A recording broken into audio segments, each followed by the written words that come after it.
discretion is advised. 343 was standing just behind 239.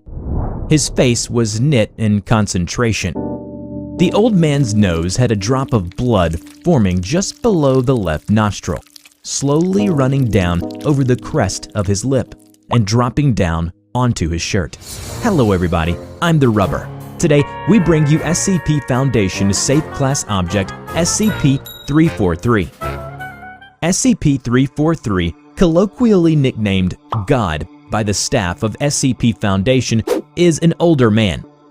He is a humanoid in appearance, but with apparent omnipotence. According to the Foundation, although 343 looks like an old man, his features could appear differently to each observer. 343 claimed to be the creator of the universe. When asked to prove it, he laughed, walked through the wall of the chamber, and returned seconds later with a hamburger in his hand. When the doctor returned for a second visit, the previously bare cell had been furnished into a larger room, one that embraced a fantastical Old English type of style and seemed many times larger than it did from the exterior. 343 was discovered walking the streets of Prague. He was detained after a staff member witnessed him disappear from the street, only to reappear a short time later on a rooftop. 343 is detained willingly in his chamber, as containment has proved impossible. 343 resides in a 6.1 meter by 6.1 meter room at Minimal Security Site 17. He should be brought any items he requests and visited by at least one staff member each day because he likes company. Attempts to add further safety precautions or required clearances are unnecessary due to the nature of 343. SCP-343 greatly enjoys speaking with people and seems to have a knowledge of all topics. Visiting 343 has become a daily event for many of the Foundation's staff members, and most of them have reported feeling happier after each visit. Since 343 has been rather harmless thus far, all staff have been allowed access.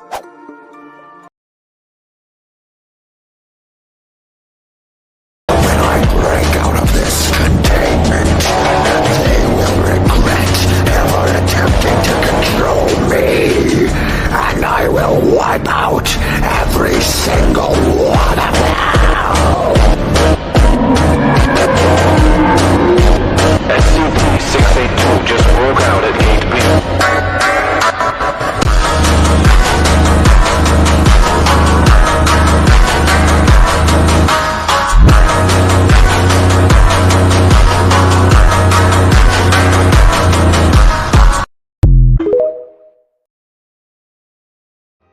SCP-682 is one of the most popular in SCP Foundation. 682 is a large, vaguely reptile-like creature of unknown origin, famous for traits that are almost impossible to be destroyed. It appears to be extremely intelligent and was observed to engage in complex communication with other SCP. 682 appears to have a hatred of all life, which has been expressed in several interviews during containment.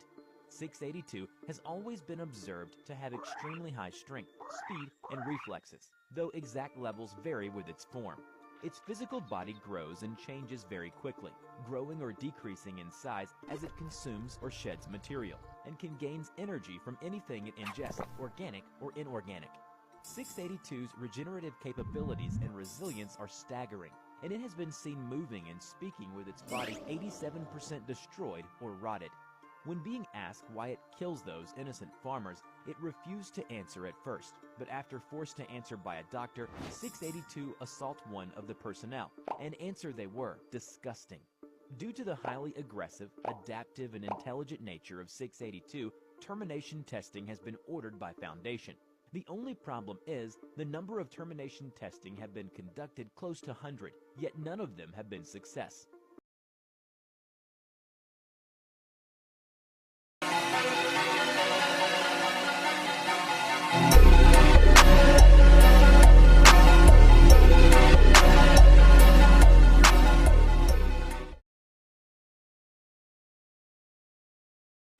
SCP-049 is a humanoid entity, roughly 1.9 meters in height, weight 95.3 kilograms, which bears the appearance of a medieval plague doctor.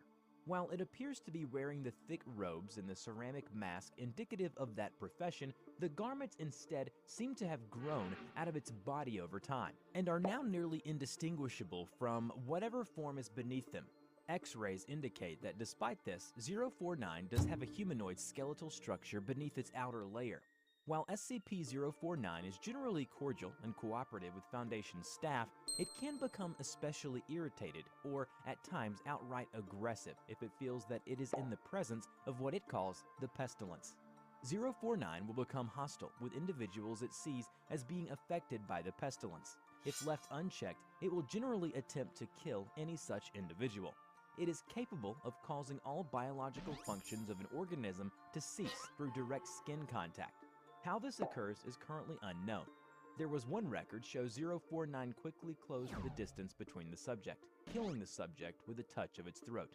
049 has expressed frustration or remorse after these killings, indicating that they have done little to kill the pestilence, though will usually seek to then perform a crude surgery on the corpse using the implements contained within a black doctor's bag it carries on its person at all times.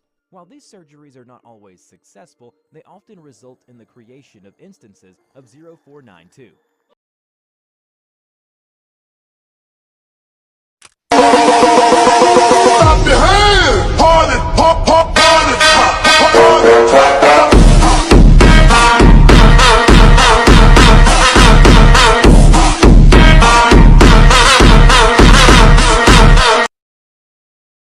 Almost all cross-testing to kill or pacify SCP-682 had failed miserably. If you haven't seen it, go watch our video on the legendary hard-to-kill reptile to see just how powerful and terrifying this creature is. It faced the Gate Guardian, an SCP with a flaming sword hotter than the sun, capable of tearing your atoms to shreds, and came out fine.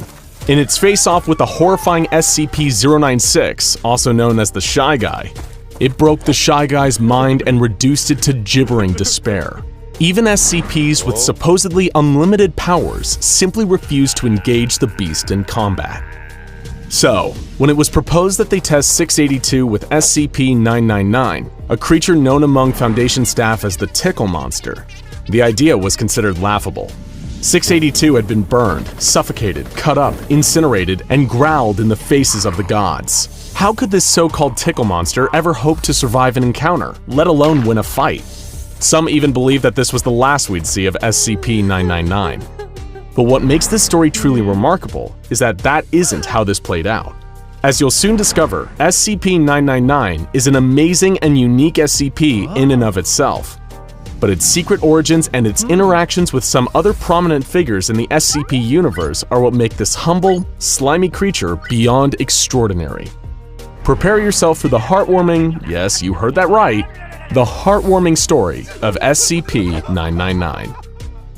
Several highly trained agents on 682 detail placed 999 into the immortal lizard cell. Compared to the giant reptilian sitting across from it, 999 wasn't much to look at. It's a large orange amorphous blob of anomalous slime. Weighing in at around 120 pounds, SCP-999 was nothing compared to the monstrosity it was supposed to face.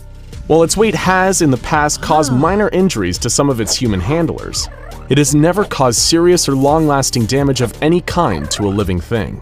Even its diet consists only of candy and sweets, with a particular preference for M&Ms and Necco wafers. It consumes these treats through the cell membrane of its slimy body, much like an amoeba. This extremely stretchy membrane means the creature is highly malleable, including the ability to stretch and flatten itself out to a mere 2 centimeters thick. At rest, the creature takes a dome-like shape around 2 meters wide and 1 meter in height. The closest things the creature has to limbs are prehensile pseudopods. Those are the arm-like projections normally seen on single-celled organisms, of which it has at least 3. The more you hear about this utterly harmless creature, the more that matching it up with the pure embodiment of absolute hatred known as SCP-682 feels downright cruel. In absolute contrast to the misanthropic attitudes of the reptile, 999 loves humans. It has a playful dog-like attitude. Much like an overexcited puppy when approached, 999 will react with extreme joy and slither towards the nearest person in order to interact. It will leap onto them, using 2 of its 3 prehensile pseudopods to hug the person, while the third nuzzles the person's face, emitting high-pitched cooing and gurgling noises throughout. The creature is apparently pleasant in every conceivable fashion, as even its odor has been reported to smell just like the favorite scent of whoever is smelling it. Examples have included chocolate, fresh laundry, bacon, roses, and Play-Doh. It's almost impossible to oversell just how beloved and benevolent this strange creature is. It's one of the rare sapient SCPs to earn the Safe class, and it's allowed to roam freely around its facility at all times, apart from a 1-hour bedtime period between 8 and 9 p.m. In the rare instances that 999 has caused harm to a worker at the facility, it immediately began to back away and contract its body while whimpering in a kind of dog-like apology. The closest the Foundation has ever come to having a real incident with the creature was the time someone accidentally fed it a can of caffeinated cola, causing it to become hyper for an hour before becoming visibly queasy. You'll be relieved to know that it's since made a full recovery. But what would happen when this whimsical creature is forced to go toe-to-toe with the Foundation's most ill-tempered monster? The employees observing the test watched in suspense as 999 began to enthusiastically slither towards 682. It's no surprise that after being tortured and almost killed hundreds of times during testing, 682 had grown jaded to the cross-tests it was regularly subjected to.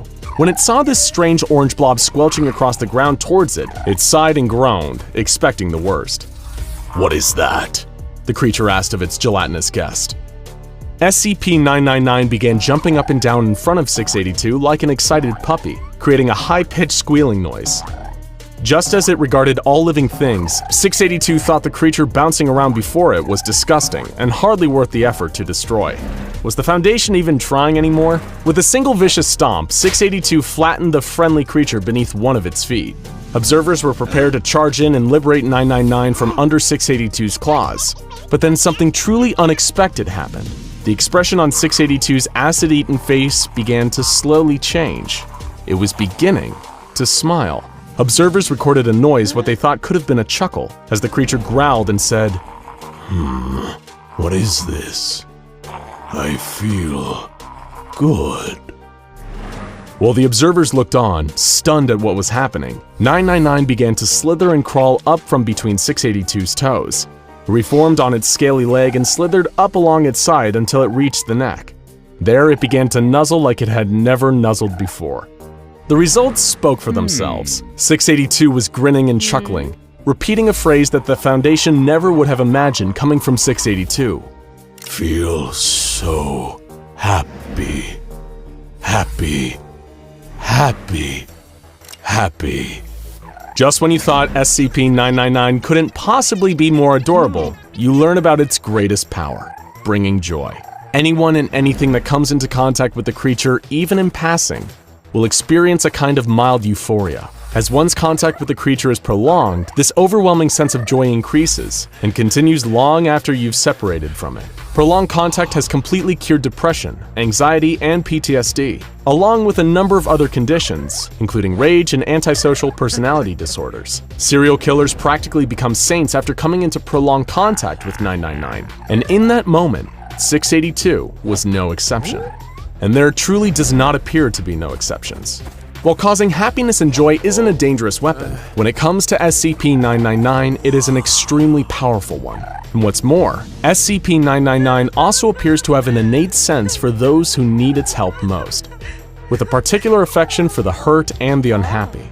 The creature appears to be a true altruist on a fundamental level, even risking its own safety to help humans during dangerous containment breaches.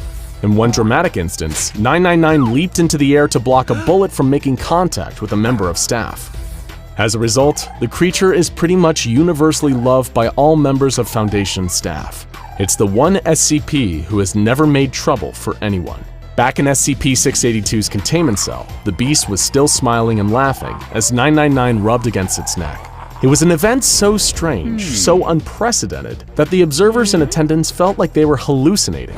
For a few minutes, the monster kept dreamily repeating the word, happy.